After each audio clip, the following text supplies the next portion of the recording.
வணக்கம் நேயர்களே. இன்றைய விவாத அரங்கம் நிகழ்ச்சியின் வாயிலாக சந்திப்பதில் மகிழ்ச்சி. இன்றைய விவாத அரங்கத்தில் நாம் எடுத்துக்கொண்டிருக்கும் தலைப்பு அமெரிக்கா என்று ஒரு முக்கியமான ஒரு அறிவிப்பை அறிவித்திருக்கிறது.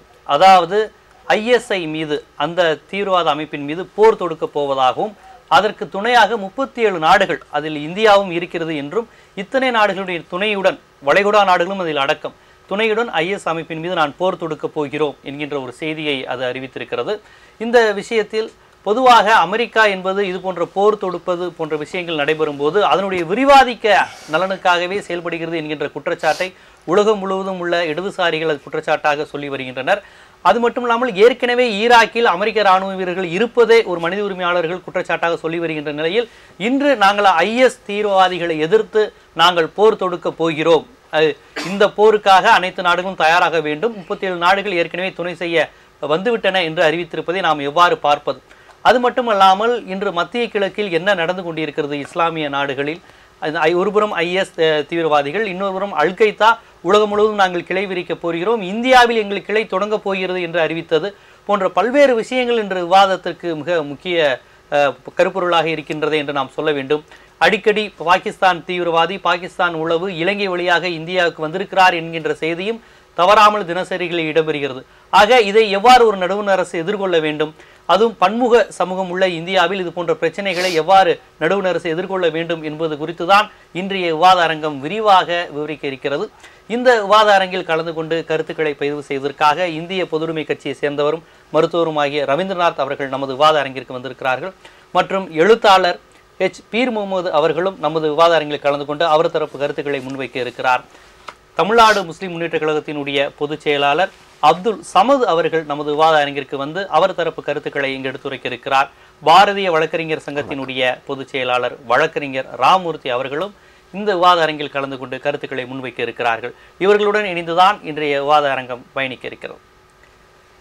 சார், பொதுவாக இந்தியாவில் திரைப்படங்கள், அரசியல், ஊடகங்கள், பத்திரிகை ஊடகங்களாக இருக்கட்டும், காட்சி ஊடகங்களாக இருக்கட்டும், ஒரு தீவிரவாதின்னு வந்தோடனே இஸ்லாமியர்கள் மீது தான் வர்றாங்க. அவன் எந்த நாட்டில் இருந்தாலும் இந்த இஸ்லாமியர் பேர் இருக்கிறதுக்காக தமிழ்நாட்டில் உள்ள ஒரு உசிலம்பட்டியில் உள்ள, மதுரையில் இருக்கக்கூடிய, சென்னையில் இருக்கக்கூடிய ஒரு இஸ்லாமியரை சந்தேகத்துடன் பார்க்கக்கூடிய ஒரு பார்வை இருக்குது. அப்படிங்கிறது இஸ்லாமிய அமைப்புகளுடைய குரலாக இருக்குது. உங்களுக்கு இடதுசாரி இயக்கங்கள் போன்ற அமைப்புகள்லாம் பலமுறை ஆதரவு, இந்த மாதிரி மதத்தின் பேரில் தீவிரவாத முத்திரகுத்தக்கூடாதுன்னு.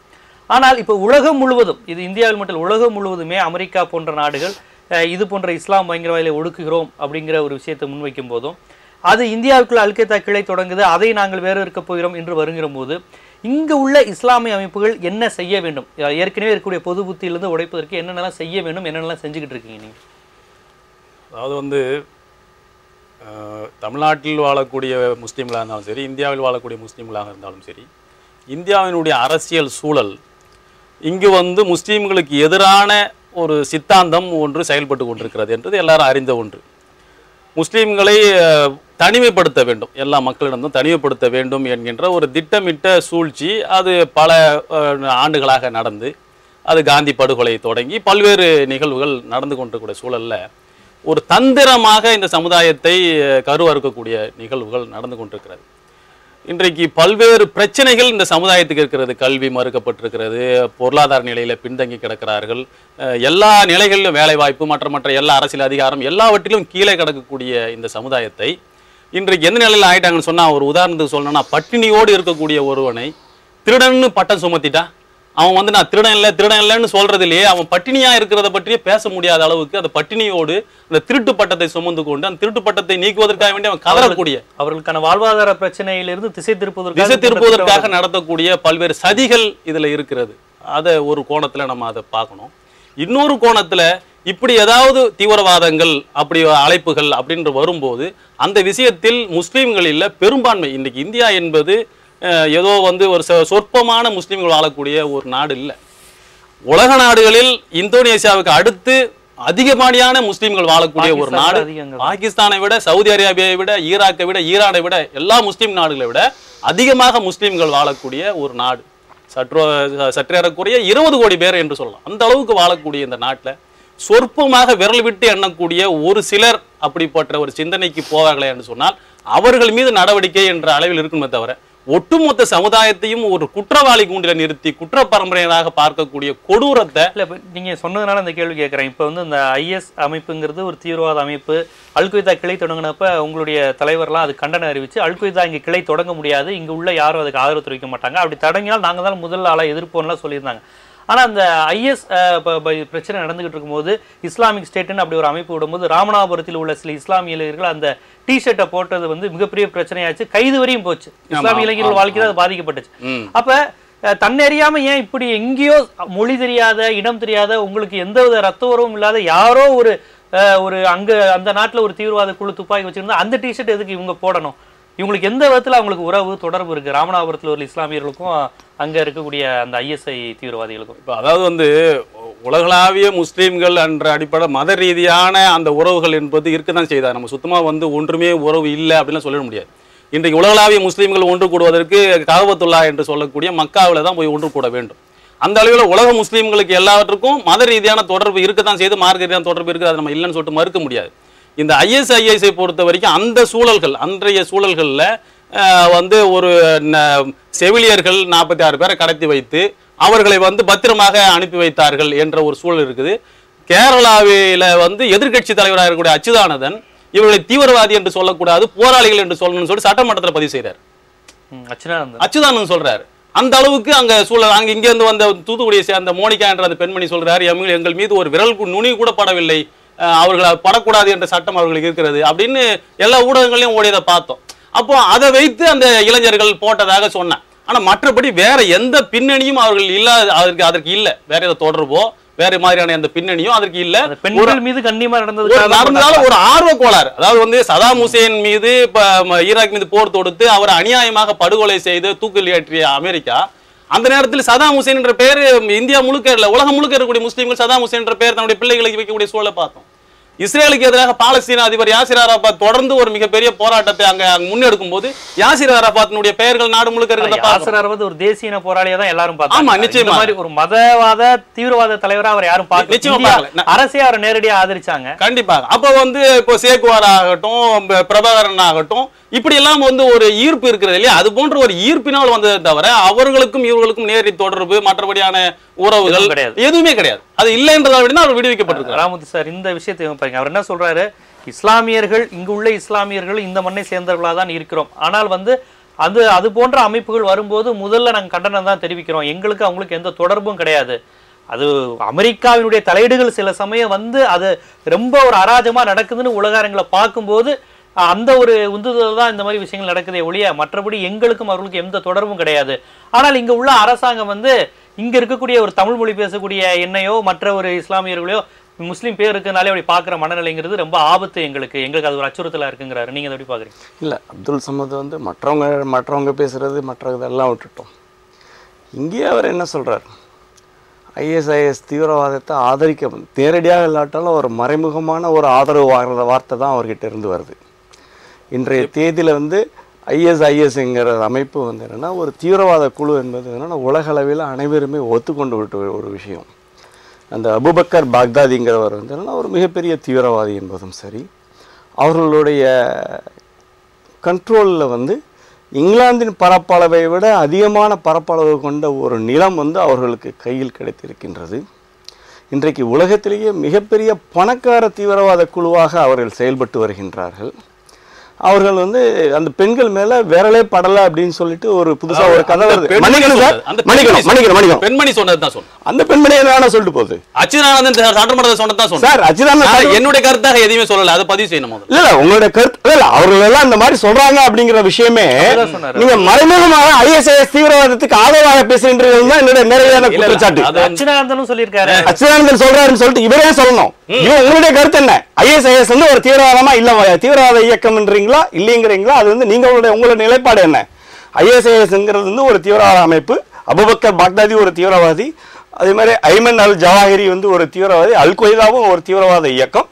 இதை தவிர வந்து என்னன்னா நீங்க பாத்தீங்கன்னா இந்த மத்திய கிழக்கு நாடுகள்ல வந்து என்னன்னா இந்த யாசர் ஆராஃபத்துக்கு பின்னாடி வந்து என்னன்னா பல்வேறு தீவிரவாத குழுக்கள் வந்து மக்களுடைய பெயரால் ஆரம்பிக்கப்பட்டன.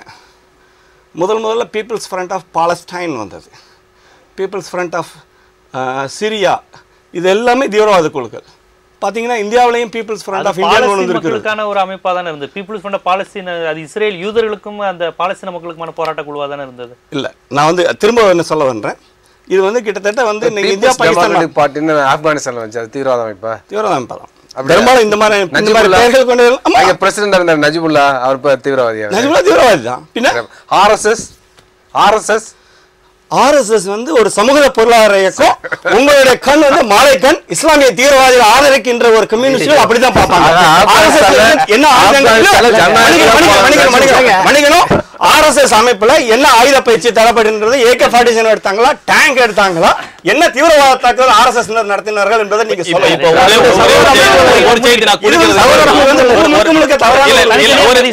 டாக்டர் ரவீந்திரநாத் வந்து பகிரங்கமாக வந்தா ஒரு அவதூறுல செய்கின்றார்.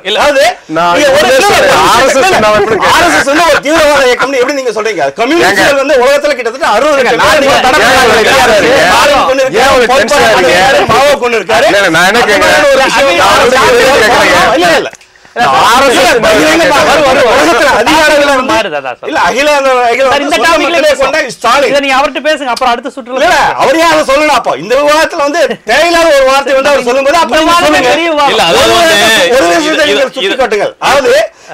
ஒரே ஒரு விஷயம்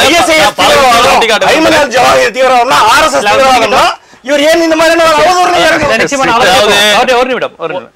இந்த அவதூறுக்கு காரணம் என்ன? ஒரு விஷயம் சொல்லணும், அதாவது வெற்று கம்யூனிஸ்டுகள் வந்து எப்பயுமே போய் சொல்லணும் அப்படின்றது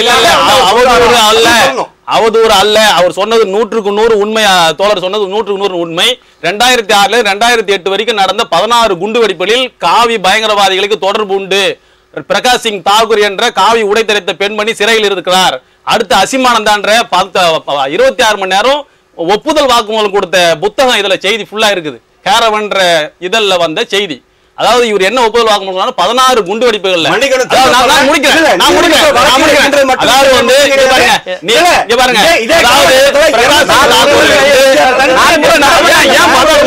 ஏன் பதறணும் நான் சொல்றேன். காவி பயங்கரவாதிகள், அதாவது பிரகாஷ் சிங் தாகூர், அசிமானந்தா, கர்னல் ஸ்ரீகாந்த் அதெல்லாம் ஒப்புதல் வாக்குமூலம் ஒளிப்பதிவாக பதிவு செய்யப்பட்ட ஞானி மொழிபெயர்த்திருக்கிறார். அது வந்து ஒரு ஃப்ராடுலண்டான ஒரு ஸ்டேட்மென்ட்ன்றது பகிரங்கமா கிடையாது. இந்திய படுகொலை செய்யும்போது சொன்னீங்க. எங்க நிலைப்பாடுகள்னா இவர்களுக்கும் சரி ஒரே விஷயம் தான். ISIS வந்து போராளி, ஐமன் அல் ஜவாஹிரி போராளி, ஒசாமா பின் லேடன் போராளி. இது வந்து என்னன்னா நேரடியாக வந்து என்னன்னா இஸ்லாமிய தீவிரவாதத்தை ஆதரிக்கிறவர்கள் இங்கேயும் இருக்கிறார்கள், தமிழகத்திலும் இருக்கிறார்கள் என்பதை தான் சுட்டிக்காட்டு குற்றச்சாட்டை நீங்க சொல்லியிருக்கீங்க. அதாவது பொதுவா இப்போ உங்கள் மீது மட்டும் இல்ல, பொதுவா இந்த RSS இருக்கட்டும், பொதுவான மக்கள் நிறைய பேர் என்ன சொல்றாங்க, இந்த பெரியாரிஸ்டுகள் கம்யூனிஸ்டுகள் எல்லாரும் கடவுள் இல்லைன்னு சொல்லுவாங்க, மதம் மக்களுக்கு அப்படின்லாம் சொல்லுவாங்க பெரியாரிஸ்டும் கம்யூனிஸ்டும். ஆனா இவங்க இஸ்லாமியர்களையும் கிறிஸ்தவர்களையும் மட்டும் சிறுபான்மைங்கிற முறையில் முழுக்க ஆதரிக்கிறாங்க. இது என்ன மதச்சார்பின்மை அப்படிங்கிறது பொதுவான குற்றச்சாட்டா இருக்கு. சாரோட கேள்வியிலிருந்தே அந்த கேள்வியை நான் உங்கள்ட்ட கேட்கறேன், நீங்க அதுக்கு பதில் சொல்லுங்க. அதாவது பிரச்சனை என்ன, நம்ம அந்த இதுக்கு வரலாம் அடுத்தமா. ஸ்ரீதர் வந்து எதுக்கு இவ்வளவு கோவப்படுறாரு, ஆத்திரப்படுறாரு, டென்ஷன் ஆகுன்னு தெரியல. ராமமூர்த்தி சார் நான் என்ன கேட்டேன், RSS தான் கேட்டேன். நான் வந்து RSS பத்தி எதுவுமே சொல்லல, பின்னால ரவுண்ட்ல சொல்லலாம். அதுக்கே இவ்வளவு டென்ஷன் ஆயிட்டாரு. நான் என்ன கேட்கிறேன், இந்த நாட்டுல மசூதி ஸ்டாலின் கொலை செஞ்சது 60 லட்சம் பேர்.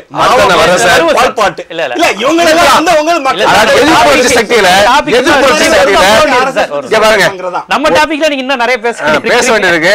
உலகத்திலேயே உச்சபட்சமான மனிதாபிமானிகள் கம்யூனிஸ்டுகள் தான். அதுக்கு வந்து 1000 உதாரணம் சொல்ல முடியும்.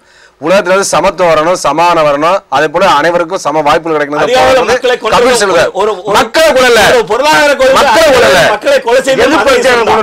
எதிர்ப்புரட்சியாளர் கொண்டு இருப்பாங்க. நீங்க வந்து ஒரு நாட்டுல வந்து எப்படிப்பட்ட அரசு அமைய வேண்டும் என்பது அந்த நாட்டு மக்கள் முடிவு செய்ய வேண்டும். அந்த நாட்டு மக்கள் முடிவு செய்த ஒரு ஆட்சி அதிகாரத்தை உருவாக்குகின்ற பொழுது எதிர்ப்புரட்சி சக்திகள், வெளிநாட்டு சக்திகள் உள்நாட்டுல கலவரத்தை ஏற்படுத்தினா கலவரத்தை ஏற்படுத்த சும்மா விட முடியுமா? பாகிஸ்தான்ல நீங்க வந்து கலவரத்தை ஏற்படுத்த நீங்க சும்மா விடுவீங்களா?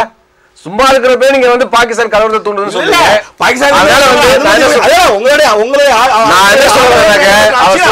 ஸ்டாலினோ மாவோவோ சாதாரண மக்களை யாரும் கொல்லல, அந்த மாதிரி சொல்ல தவறு. அதுக்கடுத்து நான் என்ன சொல்றேன்னாக்க, கம்யூனிஸ்டை பொறுத்தவரையில் நாங்கள் வந்து இயக்கவியல் பொருள் முதல்வாதிகள். நாங்கள் மதத்தை ஏற்கவில்லை. மதம் என்பது மனிதரால் படைக்கப்பட்டதான். மதம் வந்து கடவுளை படைக்கல, மனிதன் தான் கடவுளையும் மதத்தையும் படைச்சான். அதனால நாங்க எங்களுடைய பாதை வந்து வேறுபட்டது. ஆனா நான் என்ன சொல்றேன்னா, மதத்தின் அடிப்படையில் ரத்த கலரி ஏற்படுவதை நம்ம வந்து தடுக்க வேண்டும். மதத்தின் அடிப்படையில் மனிதன் கொள்வதை நாம் வந்து தடுக்க வேண்டும். மதத்தின் அடிப்படையில் போர் ஏற்பட்டு ஆயிரக்கணக்கான லட்சக்கணக்கான மக்கள் வந்து கொல்லப்படுவது தடுக்கப்பட வேண்டும். இதுதான் எங்களுடைய அடிப்படை இப்போதைய நோக்கம். அப்ப அந்த அடிப்படையில் பார்க்கின்ற பொழுது இன்றைக்கு மிகப்பெரிய அளவிற்கு இந்தியாவில் மக்களுடைய ஒற்றுமை ஒருமைப்பாட்டிற்கும் இந்தியாவுடைய அமைதிக்கும் பங்கு விளைவிக்கக்கூடிய அமைப்பாக இருப்பது RSS சங் பரிவார் தான். அதுதான் மிகப்பெரிய தீமையாக இன்றைக்கு இந்தியாவில் இருக்கிறது. கடந்த காலத்தில் அவரே சொன்னார், உதாரணங்களை சொன்னார், அது புக்லெட்ல உள்ளது சொன்னார். இந்தியாவில் ஏற்பட்ட அனைத்து மத கலவரங்களும் யார் காரணம் ஆராய்ச்சி பண்ணுகிற பொழுது அதை பற்றி ஆய்வு செய்த அறிக்கைகள் எல்லாம் RSS தான் வந்து குற்றவாளியா காட்டினார்கள். ஒரு அறிக்கையோட பேரை சொல்லுங்க, பல அறிக்கைகள் இருக்கு, பல அறிக்கையில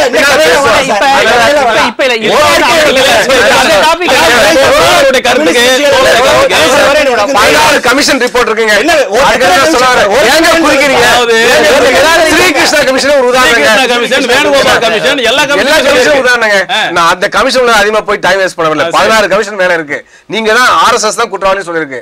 அதுக்கடுத்து நான் என்ன சொல்றேன்னாக்க, இந்தியாவில் அஹிம்சை போதித்த, இந்து இஸ்லாம் ஒற்றுமை போதித்த மகாத்மா காந்தியை சுட்டுக் கொண்டது என்ன தீவிரவாதமா இல்லையா? அது என்ன மனித நேயமா? அதுதான் தேசபக்தியா? இந்தியாவில் வந்து மசூதிகளையும் தேவாலயங்களையும் போயிட்டு கடப்பாறை எடுத்துட்டு போயிட்டு மண்ணை எடுத்து கொளுத்துறது வந்து தேசபக்தியா? அப்படிப்பட்ட தேசபக்தர்கள் வந்து தீவிரவாதிகளா இல்லையா? அப்ப நான் அதான் கேட்கிறேன். இது அடுத்த விஷயம். அதுக்கடுத்து இன்னைக்கு காஷ்மீர்ல 10,000 பேர் வந்து போய் வந்து சமூக சேவை இருக்காங்க. கம்யூனிஸ்ட் கட்சில இருந்து ஒரே பேர் இருக்காங்க. அந்த விஷயங்கள் நீங்க ரெண்டு பேருமே நான் ஒரே கருத்து மிலிட்டரி போலீஸ் பேச மாட்டாரு. இல்ல ஒரு பேச மாட்டாரு.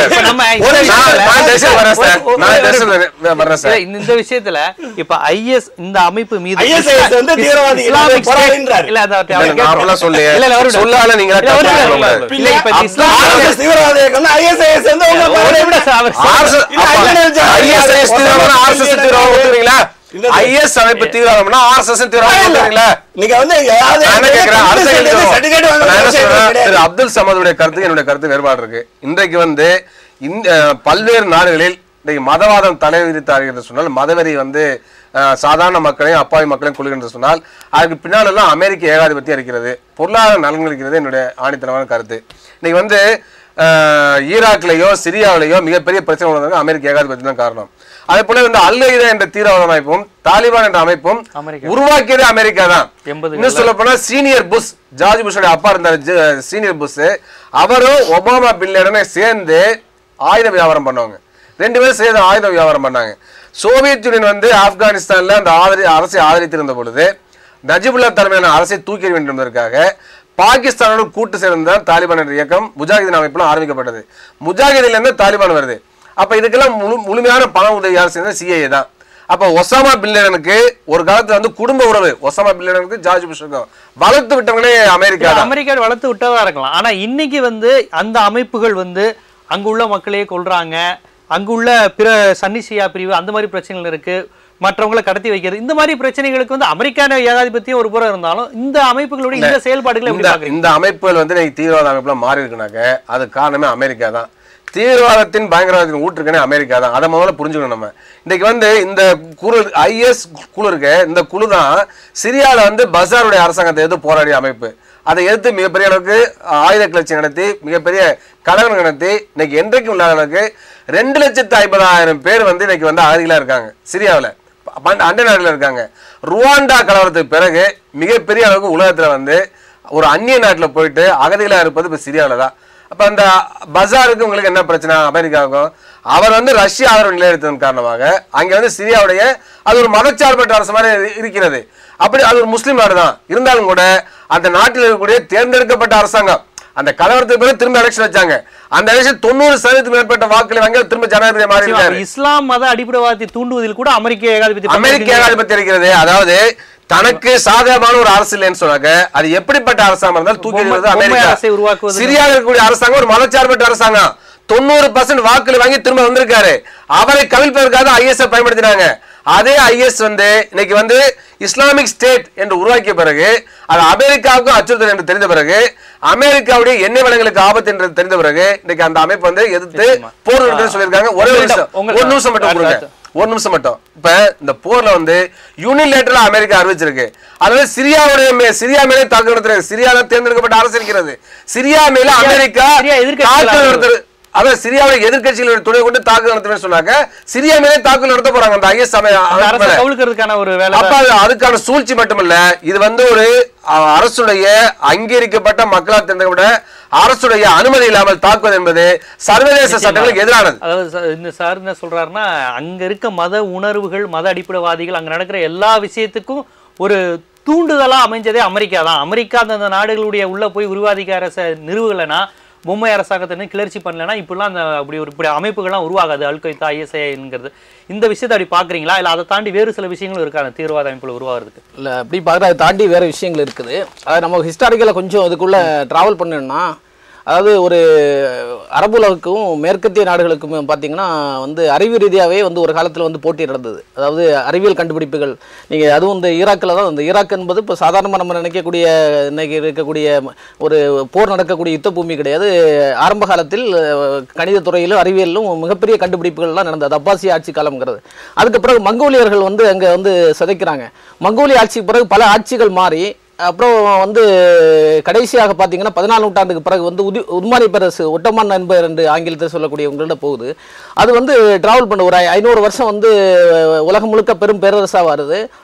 அந்த காலகட்டத்தில் அரபு தேசியவாதம் வந்து மேலவங்கல பிரிட்டன் முதல்ல வருது. பிரிட்டன் அமெரிக்காவுக்கு முன்னாடி உலக ஏகாதிபத்திய காலனி ஆதிக்கங்கிறது பிரிட்டன் வந்து அந்த மத்திய கிழக்கு நாடுகளில் வந்து தன்னுடைய ஆதிக்கத்தை செலுத்துவதற்கு முதல்ல கையில் எடுத்த ஆயுதம் பிளவை ஏற்படுத்தணும். இவங்ககிட்ட இருக்கக்கூடிய பிளவு என்னங்கிறது வந்து ஆரம்பத்திலே நுணுக்கமாக ஓடி இருக்கு. இந்த ஷியா சுன்னிங்கிற அந்த பிளவு வாரிசுரிமையா அல்லது வாரிசுரிமையற்றதா ஜனநாயகமா இப்படிங்கிற ஒரு விஷயத்தை வச்சு இந்த பிளவை வந்து தூண்டி விட்டு அதுக்கு வந்து பிரிட்டன் பயன்படுத்திய ஆயுதம் தான் சவுதி அரேபியா 17ஆம் நூற்றாண்டுல.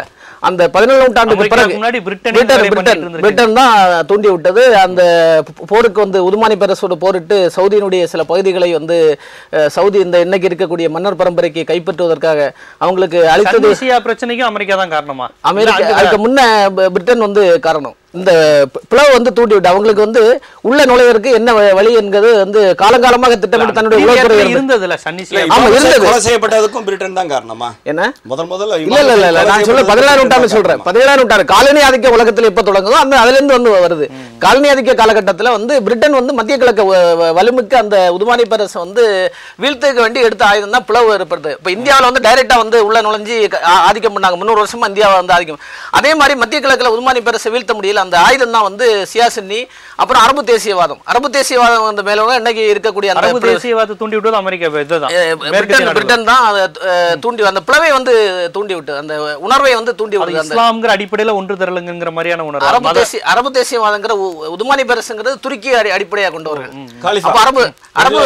அரபு நாடுகள்ங்கிறது நாம் வந்து இவங்களுக்கு கீழே துருக்கி கீழே இன்னைக்கு அந்த பிரச்சனை இருந்தது. துருக்கிக்கும் அரபு நாடுகளுக்கும் அந்த பிரச்சனை இருந்துட்டு இருக்கு. இந்த தூண்டி விட்டுக்கு பிறகு பார்த்தீங்கன்னா சவுதி அரசாங்கம் உருவாகுது. அதாவது சவுதியில் ஒரு குறிப்பிட்ட அந்த நஜிதுங்கிற பகுதி, அதாவது இன்னைக்கு ரியாத் இருக்கக்கூடிய இன்னைக்கு சவுதி அரேபியா நாம் சொல்லக்கூடிய முழுமையா அன்னைக்கு இல்லை, அந்த நஜிதுங்கிற பகுதியில் தான் அன்னைக்கு ஆட்சி பண்ணுது. அது பிரிட்டன் துணையோட அன்னையிலிருந்து ஆரம்பிச்சது.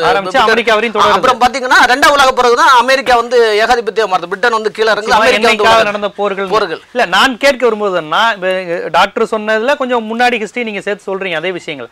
நான் கேட்க வரும்போது வெறுமனே அமெரிக்கா வந்து தன்னுடைய காலனி ஆதிக்கத்துக்காக உள்ளே சென்றது மட்டும்தான் பிரச்சனையா, இல்ல தீவிரவாத அமைப்புகள் உருவாவதற்கு வேறு சில அகவைய காரணங்களும் இருக்கலாம்? நீங்க நான் சொன்னேன்ல அந்த ஷியா சுன்னிங்கிற பிரச்சனைங்கிறது ஒரு அடிப்படை. இவங்க நீங்க அரபு நாட்டினுடைய மத்திய கிழக்கினுடைய ஒரு 500 வருஷ வரலாறு எடுத்துக்கிட்டீங்கன்னா அந்த பிளவுகள் இருந்திருக்கு. அரசுகள் இப்போ ஷியா அரசுகள் சுன்னி அரசாங்கத்தை ஒடுக்கும், அல்லது அந்த சுன்னி மக்களை ஒடுக்கிறது, சுன்னி அரசாங்கம் வந்து யாரை பழி வாங்குறது, இப்படி வந்து நிறைய வந்து அதுல அமெரிக்கா ரொம்ப பயன்படுத்திக்கிச்சு. அந்த பிளவு வந்து பிரிட்டன் முதல்ல பயன்படுத்திச்சு. பிரிட்டனுக்கு பிறகு அமெரிக்கா அதை எடுத்துக்கிட்டு இல்ல. இப்ப இந்த அமைப்புகளினால் இப்ப நான் கேட்கிறேன், இப்ப அமெரிக்கா இந்த தீவிரவாத அமைப்புகள் இது ரெண்டும் தான் இப்ப நின்றுகிட்டு இருக்கு. ஒண்ணு ஃபண்டமெண்டலிசமா இருக்கு, இது ரொம்ப ஒரு அடிப்படைவாதமா இருக்கு, இது வந்து ஆபத்து, கழுத்து அறுத்து போடுறாங்க பத்திரிகையாளர்கள், இந்த மாதிரி ஒரு குற்றச்சாட்டு. இன்னொரு பக்கம் அமெரிக்காவை பத்தி தெரியாதா, உலகம் முழுவதும் போய் அங்குள்ள மக்களை முழுக்க இந்த மாதிரி சந்தையாக்குறது தான். இந்த ரெண்டு விஷயத்தையும் நீங்க எப்படி பாக்குறீங்க? ஒண்ணு இப்ப இன்னொன்னோட போர் புரியுது. இப்ப உங்களுடைய மனநிலை வந்து என்ன மாதிரியா பாக்குறீங்க? இதுல யார் மீது அதிக குற்றச்சாட்டு இருக்கு? யார் ரொம்ப ஆபத்தானவங்க, அமெரிக்காவா ஐஎஸ்ஆ? இல்லை, ரெண்டுமே ஆமாத்தான். என்ன மேலே வந்து இது அளவு மாறுபாடு தர மாறுபாடு நான் வந்து இந்த இதை அப்ளை பண்ண விரும்பல. ரெண்டுமே வந்து ஒன்றுக்கு ஒன்று ஆபத்தான். நம்ம வந்து கணிக்க முடியாது. பொதுவாக பார்த்தீங்கன்னா அமெரிக்க வரலாற்று ஏகாதிபத்தியனுடைய குணமே என்னது? ஒரு நாட்டுகளில் நண்பரை உருவாக்கும், அதே நண்பரை எதிரியாக மாற்றும். அதான் இந்தியாவில் பார்த்தீங்கன்னா டிவைட் அண்ட் ரூலை பண்ணிச்சு, பிரித்தாளும் கொள்கைங்க. இன்னைக்கு இருக்கக்கூடிய கான்ஃப்ளிக்ட்டுக்கு அது ஒரு காரணம். அது வரலாற்று ஆசிரியர்கள் சொல்லக்கூடிய உண்மை. அதே மாதிரி தான் அங்கேயும் பார்த்தீங்கன்னா நண்பராக உருவாக்கும். ஒசாமாவை வந்து உருவாக்குது, ஒசாமா தான் ஒரு கட்டத்தில் எதிரியாக மாறுகிறார். தலிபான்களை உருவாக்கு, தலிபான் வந்து அந்த செப்டம்பர் 11க்கு பிறகு வந்து எதிரியாக மாறுறார். ஐஎஸ்எஸ்ஐ வந்து உருவாக்க, அந்த ஐஎஸ்எஸ் தலைவர்கள் வந்து அமெரிக்க அதிகாரிகளை போய் சந்திச்ச புகைப்படங்கள்லாம் இருக்குது. அது ஏகாதிபத்தியத்தினுடைய குணமே அது. அதாவது உலக நாடுகள்ல வந்து அது பிராந்திய புவி அரசியல்ங்கிற ஜியோபாலிட்டிக்ஸ் அடிப்படையில் அது வந்து பிரிக்குது உலக நாடுகள். வந்து ரிலிஜியஸ் இல்ல. இப்ப இந்த ஐஎஸ் அமைப்புகள் வந்து வெறுமனே இந்தியாவுக்கோ அமெரிக்காவுக்கு மட்டும் ஆபத்தா இல்ல, அங்கு உள்ள பெண்கள், குழந்தைகள், படிப்பு, அவங்க வெளியே போறது, அந்த மாதிரி விஷயத்திலும் பாத்தீங்கன்னா ஒரு நவீனத்தை நோக்கி போய்கிட்டு இருக்க அந்த மக்களையும், அதாவது அவங்க வேற மதத்தை சேர்ந்தவங்களோ அமெரிக்காவோ கிடையாது, அதே அரபு மண்ணை சேர்ந்த இஸ்லாமிய மக்களுக்கும் அது எதிராக இருக்கு. இஸ்லாமிய மக்களையும் அது எதிரியா பாக்குது. நீங்க சொன்ன மாதிரி சன்னி பிரிவினர், ஷியா பிரிவினர் அடிக்கிறாங்க. அப்ப இது இந்த மாதிரி அமைப்புகள் வளருது இஸ்லாமிய மக்களுக்கே ஆபத்து தானே இது? ஆமா, கண்டிப்பா. அதாவது இந்த அடிப்படைவாதம் நம்ம சொல்லும்போது ஒரு குறிப்பிட்ட அடிப்படைவாத ஃபண்டமெண்டல்ஸ் ஆரம்ப காலத்தில் வந்து 19ஆம் நூற்றாண்டு 20ஆம் நூற்றாண்டோட தொடக்கத்தில் கிறிஸ்தவத்தை குறிக்க தான் வந்தது. அப்புறம் வந்து பார்த்தீங்கன்னா 2ஆம் உலக போருக்குமே தான் அந்த இஸ்லாமிய அடிப்படைவாதத்தை குறிக்க வந்து. நீங்கள் இந்துத்துவா வந்து மேற்கத்திய ஊடகங்கள் ஹிந்து ஃபண்டமெண்டல்ஸ்லாம் சொல்லும், உங்களுக்கு தெரிஞ்சிருக்கும்னு நினைக்கிறேன். எல்லா வித அடிப்படைவாதங்களும் ஆபத்தான. அதாவது நம்ம வந்து போராளி அமைப்புகள் பாருங்க, உலகத்தில் நம்ம தீவிரவாதம் பேசிக்கிட்டோம். ஆயுதம் தூக்குது மட்டும்தான் தீவிரவாதம் கிடையாது. நீங்க மதவெறியை தூட்ட ஒரு மனுஷனுக்கு இடையில பிளவு ஏற்படுத்தி விட்டாலே, மனித சமூகங்களுடைய பிளவு ஏற்படுத்தினா அது வந்து தீவிரவாதம். இன்னொன்னு நீங்க பாத்தீங்கன்னா உலகத்துல பல குழுக்கள் இருக்கு, ஆயுத குழுக்கள். இந்தியாவில் பாத்தீங்கன்னா மாவோயிஸ்ட் இருக்கும், அயர்லாந்துல பாத்தீங்கன்னா இன்னொரு விதமான அமைப்பு இருக்கும், தேசிய குழு போராள அமைப்புகள் இருக்கும். உலகத்துல ஒவ்வொரு நாடுகள்லையும் வந்து இனக்குழு சண்டைகள் நடக்கும். ஆனா அந்த மத அடிப்படையாக இயங்கக்கூடிய அமைப்புகள் எல்லாமே வந்து ஆபத்தான. காரணம் வந்து மட்டுப்படுத்தப்பட்டவை, குறுகிய நல்லங்களை வந்து பிரதிபலிக்கும். ராமுத் சார், உங்கள்கிட்ட இருந்து நான் செகண்ட் ஹாஃப்ல ஆரம்பிக்கிறேன். ஏன்னா இப்போ அவங்க எல்லாரும் என்ன சொல்றாங்கன்னா, இது ரெண்டுக்குமே மனித குலத்துக்கு தீமையான அமைப்புகள். அதாவது அமெரிக்கா, பிரிட்டன் இதனுடைய தொடர்ச்சி, காலனி ஆதிக்கம், அது மட்டும் பிரிட்டிஷ் எதிர்ப்பு, மெக்கால எதிர்ப்புலாம் நீங்களே நம்ம விவாதங்களை அதிகம் பயணம் செஞ்சிருக்கீங்க. இந்த சூழ்நிலையில அமெரிக்கா, அதாவது ஐஎஸ்ஏ எதிர்க்குதுங்கிறதுக்காக அமெரிக்கா பக்கம் சாய்ந்துடுவதும் ஆபத்து தான். அது எப்பவுமே எல்லா நாடுகளையும் பிளவுபடுத்துவது, குறிப்பாக மத்திய கிழக்கு நாடுகள், ஆசிய நாடுகளை பிளவுபடுத்துவது அதோட நோக்கம். ஆக அங்க இருக்கிற மதவாத நீங்க வெறுமனே இஸ்லாமுடைய தீவிரவாதமா மட்டும் பார்க்கக்கூடாது, அங்குள்ள மக்களுடைய சூழலை புரிந்து கொண்டு அமெரிக்கா பயன்படுத்தி இந்த மாதிரி அதோடைய எண்ணெய் நலனுக்காக, விரிவாதிக்க அரசுக்காக செய்யுது அப்படிங்கிற வாதத்தை நீங்க எப்படி பாக்குறீங்க? உதாரணத்துக்கு வந்து என்னன்னா, இதே ஈராக் மெசபடோமியா பகுதியில் வந்து என்னன்னா, ஸோ இன்றைக்கு வந்து யாசிதீஸ் அப்படிங்கிற ஒரு வகுப்பினர் இருக்கின்றார்கள். அவர்கள் வந்து கிறிஸ்தவர்கள். வேற இனமா அவங்க? வேற தேசிய இனமா அவங்க? இல்ல, அதே நாடு தான், அதே நாடு, மதம் தான் வேற. அவர்கள் வந்து இவர்கள் வந்து இஸ்லாமியர்கள், அவர்கள் யாசிதீஸ்ன்றது கிறிஸ்தவர்கள் ஒரு பிரிவினர், ஆதி கிறிஸ்தவர்களில் ஒரு பிரிவினர். ஏன்னா அவர்கள் வந்து உருவ வழிபாட்டோடு சேர்ந்து கிறிஸ்தவத்தையும் சேர்ந்து அவங்க ப்ராக்டிஸ் பண்றாங்க. அந்த யாசிதீஸ் எல்லாம் கடுமையான தாக்குதலுக்கு ஆளாகியுள்ளனர். அவர்கள் என்ன சொல்றாங்கன்னா, எங்களுக்கெல்லாம் ஆப்ஷனே கிடையாது, நம்ம கஜின் முகமது, கோரி முகமது இங்கே வரலாறு பண்ணதை அவங்க வந்து இப்போ சொல்றாங்க. எங்களுக்கு ஒரே ஆப்ஷன் தான் தரப்பட்டு இருக்கின்றது. ஒன்று வந்து எங்களுக்கு வந்து மரணம் அல்லது நாங்கள் இஸ்லாத்தை தழுவணும், அதுதான் எங்களுக்கு ஆப்ஷன், வேறு ஆப்ஷன் இல்லை அப்படின்றாங்க. ஸோ இந்த மாதிரியான ஒரு தீவிரவாத குழுக்கள் வந்து இந்த உலகத்தில் இயங்குறது வந்து என்னென்னா, அது நல்லதாங்கிறது வந்து என்னென்னா சிவில் சொசைட்டி தான் அதை முடிவு பண்ணணும். ஒன்று. ரெண்டாவது வந்து இதை மாதிரியான விஷயம்தான் இந்தியாவிலே ஆரம்பித்தது. ஸோ இந்தியாவில் வந்து நமக்கு நம்முடைய நாட்டினுடைய அமைப்பாளர் விஷயத்தை பார்த்திங்கன்னா, ஸோ இஸ்லாமியர்கள் வந்து ஒரு தனி தேசிய இனம், இந்துக்களோட அவர்கள் வந்து இணைந்து வாழ முடியாது அப்படிங்கிற ஒரு இதில் தான் வந்து பாகிஸ்தான் அப்படிங்கிற ஒரு விஷயமே வந்து தனி தேசிய இனமா அவங்க தமிழர்கள் தானே அவங்க சொல்கிறாங்க. தெலுங்கு முஸ்லீம் தமிழ் சொல்றது பாகிஸ்தான் வந்ததுக்கு காரணமே இஸ்லாம் வந்து இஸ் a செப்பரேட் நேஷனலிசம் அப்படிங்கிற ஒரு விஷயத்தை சாவர்கர் வந்து அவர் சொன்ன விஷயம் வேற. நான் முடிக்கல, இல்ல நான் முடிக்கல, பாகிஸ்தான் பற்றின விஷயத்தை சொல்லி முடிச்சதுக்கு அப்புறம் பேசுறது பெட்டர் நினைக்கிறேன். ஆக இஸ்லாம் வந்து பாகிஸ்தானம் அப்படின்னாலே ஒரு தூய்மையான இடம், இந்துக்கள் எல்லாம் இல்லாமல் மற்ற மதத்தினர் இல்லாத ஒரு தூய்மையான இடம் தான் அந்த வார்த்தைக்கு அர்த்தம் உருதுல. ஸோ பாகிஸ்தானை வந்து ஒரு இஸ்லாமிய தேசமாக உருவெடுத்தது. ஆனால் அதே பாகிஸ்தான்லேருந்து தான் வந்து என்னென்னா, அது இஸ்லாம் வந்து ஒரு தேசியம் அப்படிங்கிற விஷயத்தை உடைச்சி தான் வந்து பங்களாதேஷ் உருவாச்சு. ஆனால் இன்றைக்கு பாகிஸ்தானில் நடந்து உள்ள நிகழ்வுகளை பார்த்தோம்னா, அங்கே இருந்த ஹிந்துக்கள் வந்து 15% ஹிந்துக்கள் இன்றைக்கு வந்து 2% கூட கிடையாது, முழுமையாக மதம் மாற்றம் செய்யப்பட்டுள்ளனர். ஆனால் அதுக்கப்புறம் பார்த்தீங்கன்னா இன்னைக்கு வந்து சுன்னி முஸ்லீம் தான் அவங்களுடைய ஆட்சியில் இருக்க முடியும்.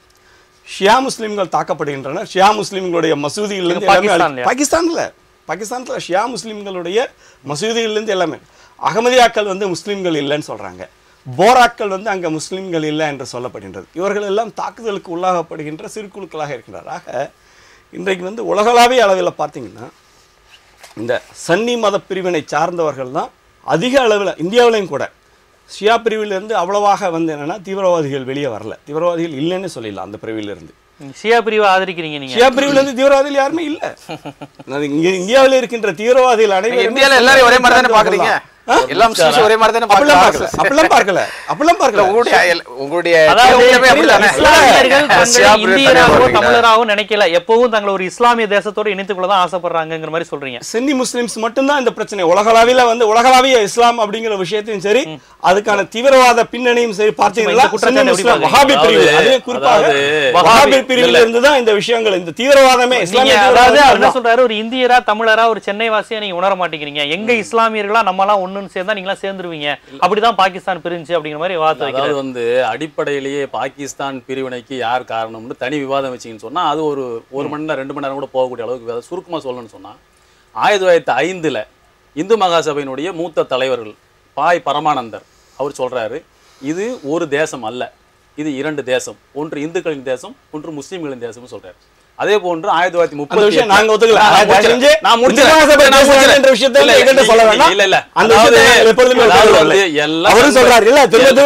சங் பரிவாரத்தினுடைய ஒரே அடுத்து வீர் சாவர்கர் அவருடைய கருத்தாகவும் 2 தேசம் அப்படின்றத சொல்றாரு. கோல்வாக்கர் RSS சரி அவரை விட்டுருங்க, யாரு அவங்க எல்லாம் இந்து மகாசபையை சேர்ந்தவங்க, அவங்களுக்கு தொடர்பே இல்லை, ரைட், அப்படியே இருக்கட்டும். RSS சேர்ந்த கோல்வாக்கர் இரண்டாவது குருஜி கோல்வாக்கர் என்ன சொல்றாருன்னு சொன்னா பஞ்சாப் தாட்லிய அல்லது நம்முடைய தேசம் நம்முடைய தேசத்தின் வரையறை அப்படின்ற அந்த புத்தகத்துல அவர் தெளிவா சொல்றாரு, இது 2 தேசம். இதே கருத்து அங்க 1905 தொடங்கி 38 இவர் வெளியிட்டிருக்கக்கூடிய நாம் அல்லது நம்முடைய தேசத்தின் வரையறை என்ற புத்தகத்துல சொல்லப்பட்ட கருத்தும் இதுதான். 1940 தான் முஸ்லீம் லீக் லாகூர்ல ஒரு தீர்மானம் போடுகிறது, பாகிஸ்தான் ஒரு தனி நாடு வேணும்னு சொல்லி. அதுக்கு முன்னால முஸ்லீம் லீக் இது போன்ற கோரிக்கைகளை வைத்ததாக வரலாற்றில் எங்கேயும் பார்க்க முடியவே இல்லை.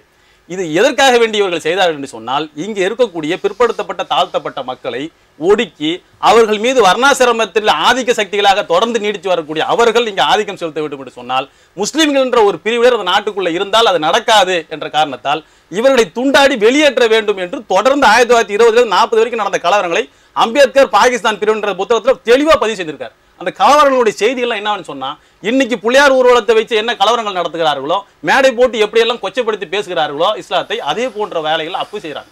1920 40 வரைக்கும் நடந்த கலவரங்கள் நான் முடிச்சிடறேன். அப்போ இப்படி எல்லாம் வந்து கலவரங்களை திட்டமிட்டு நடத்தி நாட்டை துண்டாடிய சக்திகள் இந்த சங் பரிவார சக்திகள். இன்றைக்கு என்ன செய்யறாங்க சொன்னா, இந்த பழிகள்லாம் இந்த முஸ்லீம்கள் மீது போட்டு அன்றைக்கு நடந்த படுகொலைகள் கொஞ்சம் நஞ்சம் அல்ல, அவ்வளவு கொடூரமான படுகொலைகள். இந்த மொழிவாரி மாநிலங்கள்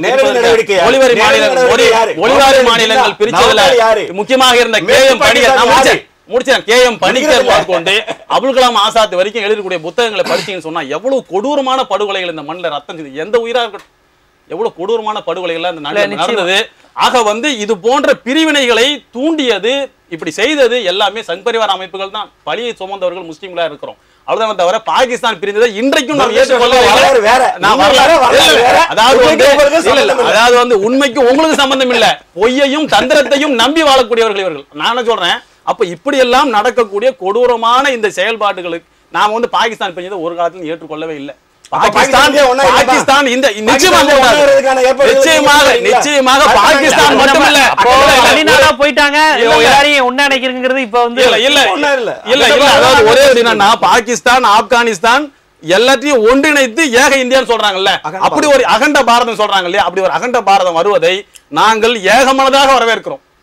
அது இப்போ தீர்மானமாக போட்டு தருவதற்கும் எங்க கட்சியின் சார்பில் அல்ல, ஒட்டுமொத்த முஸ்லிம் சமுதாயம் சார்பில் நீங்க ஒத்துக்கிட்டாலும் அவங்க ஒத்துக்க மாட்டாங்க. இது அப்படி ஒரு சூழல் வர வேண்டும் என்று நாங்கள் விரும்புவோம். ஏன்னா இது வந்து சும்மா இப்படி எல்லாம் செய்து வரலாற்றை பழியை இந்த முஸ்லிம்கள் மீது போட்டு ஒரு கொடூரமான ஒரு செயல்கள் தொடர்ந்து வரலாற்று நடந்து கொண்டே இருக்கிறது. அதனுடைய தொடர்ச்சி தான் இப்போ நடக்குது. இல்ல அப்ப இஸ்லாமியர்கள் எந்த பிராந்தியத்தில் எந்த தேசிய இனத்தில் இருக்கிறார்களோ அந்த உணர்வோடு தான் இருக்கிறார்கள். கண்டிப்பாக இருக்கிறார்கள். வரலாற்றில் நீங்க எடுத்துங்க, அதாவது போர்த்துகீசர்களுக்கு எதிராக நடந்த போராட்டமாக சரி, பிரிட்டிஷாருக்கு எதிரான போராட்டமாக சரி, காந்தி நடத்திய போராட்டமாக இருந்தாலும் சரி, நேதாஜி சுபாஷ் நடத்திய இந்திய தேசிய ராணுவமாக இருந்தாலும் சரி, பகத்சிங்கினுடைய புரட்சி படையாக இருந்தாலும் சரி, எல்லாத்திலையும் இஸ்லாமியர்கள் மதத்தை மறந்து சாதியை மறந்து எல்லாத்தையும் மறந்து உங்களோட இளைஞர் போராடி இருக்கிறான், ரத்தம் சிந்தி இருக்கிறான் இந்த மண்ணுக்காக வேண்டி. சுதந்திர போராட்டத்துக்கும் இந்த RSSக்கும் தொடர்பே இல்லை. இன்றைக்கு ஆட்சியில் நான் உங்கள்கிட்ட இந்த வார்த்தை கொண்டு வர ஒரு முறை, அப்ப அமெரிக்கா வெர்சஸ் இப்ப இந்த IS அப்படிங்கிற ரெண்டு விஷயத்தை வைக்கும் போது ரெண்டுமே ஆபத்தானதுங்கிறத எழுத்தாளரும் பதிவு செஞ்சார், நீங்களும் பதிவு செஞ்சீங்க.